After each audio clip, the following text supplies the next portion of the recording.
অশান্ত মনকে শান্ত করতে পারে ভগবানের বাণী। ভগবানের বাণী চ্যানেলটিতে আপনাদের সকলকে স্বাগত জানাই।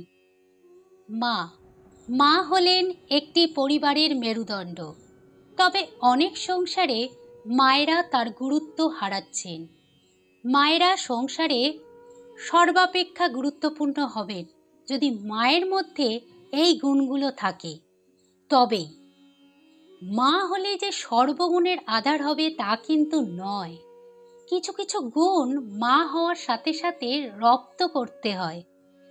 নিজেকে উন্নত করতে না পারলে দেখবে কেউ তোমাকে সম্মান করবে না। আর এই গুণগুলো যেসব মায়েদের মধ্যে থাকে না, তারা মা হলেও কি সংসারের সকলের কাছে ততটাও গুরুত্বপূর্ণ হয়ে ওঠে না।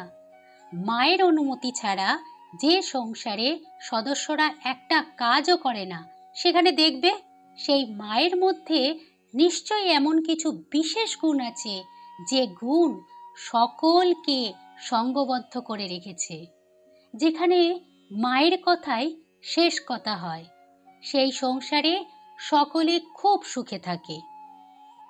যেমন আমাদের মা শারদা, যিনি ছিলেন রামকৃষ্ণ মঠ ও মিশনের সংঘ জননী।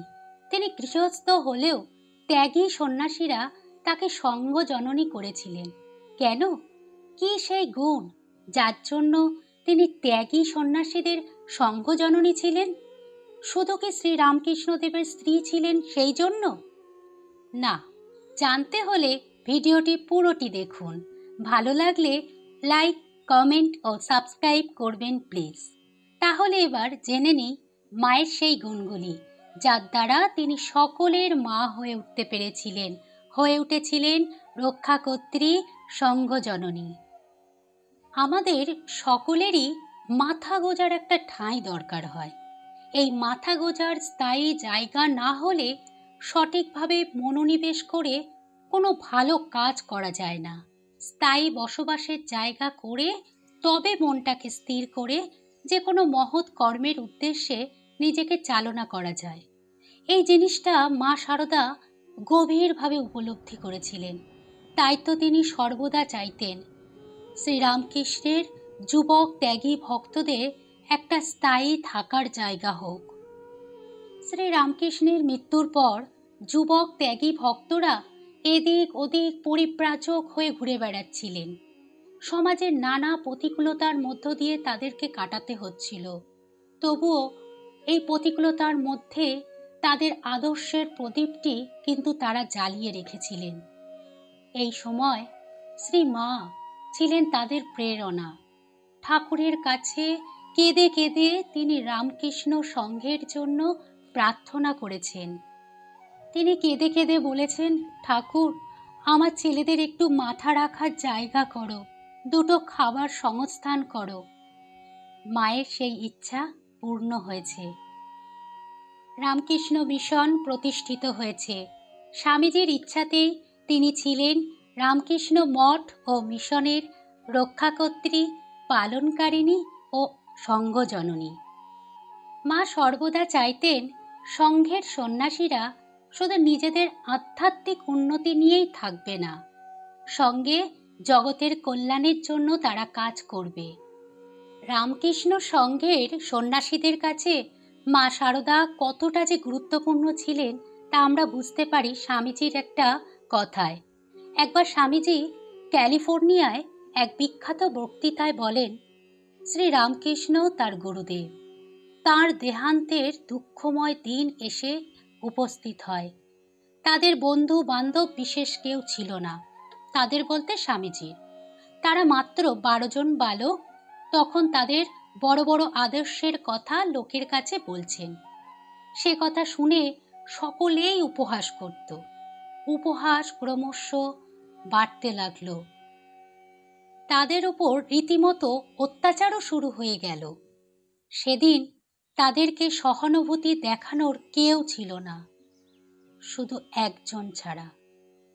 কেবল সেই একজনের সহানুভূতি আশীর্বাদ ও আশা জোগাল। তিনি একজন নারী, আমাদের গুরুপত্নী। তিনি ছিলেন নিঃসহায়, আমাদের চেয়েও তিনি ছিলেন দরিদ্র। মা শারদা, যিনি আমাদের রামকৃষ্ণ মিশনের সংঘ জননী। স্বামীজির এই বক্তৃতার মাধ্যমেই প্রকাশ পায় তিনি মাকে কতটা গুরুত্বপূর্ণ মনে করতেন। মায়ের দূরদৃষ্টি, অপার মাতৃস্নেহ, সহানুভূতি, কঠিন পরিস্থিতিতেও প্রেরণা দান ও সঠিক পথ নির্দেশ করা, এই গুণগুলোই স্বামীজি ও সংঘের সন্ন্যাসীদের কাছে আশীর্বাদ স্বরূপ ছিল। মায়ের এই গুণগুলোর জন্যই মা হয়ে উঠেছিলেন রামকৃষ্ণ মঠ ও মিশনের সংঘজননী, রক্ষাকর্ত্রী, পালনকারিণী। রামকৃষ্ণ সংঘের কাছে মায়ের আদেশই ছিল শেষ কথা। অন্যদের সাথে স্বামীজি নানা বিষয়ে তর্ক করলেও মায়ের সব আদেশ ও ইচ্ছাকে তিনি মাথা পেতে গ্রহণ করতেন। এই যে বিষয়টি আলোচনা করলাম, তা থেকে আমরা একটা শিক্ষা পাই। মায়েরা, যদি আপনারাও সংসারের একমাত্র রক্ষাকর্ত্রী হয়ে উঠতে চান, তাহলে কি করবেন? তাহলে শারদা মাকে অনুসরণ করুন। অপার মাতৃস্নেহ, সহানুভূতি, দূরদৃষ্টি প্রয়োগ এবং কঠিন পরিস্থিতিতে পরিবারের সকলকে প্রেরণা দান ও সংসারের সকলকে সঠিক পথ নির্দেশ করা, এগুলি প্রয়োগ করুন। দেখবেন সংসারের সকলে আপনাকেই সর্বাপেক্ষা গুরুত্ব দিচ্ছে। আপনিই হয়ে উঠবেন সকলের রক্ষাকর্ত্রী। সকলে ভালো থাকবেন। ধন্যবাদ।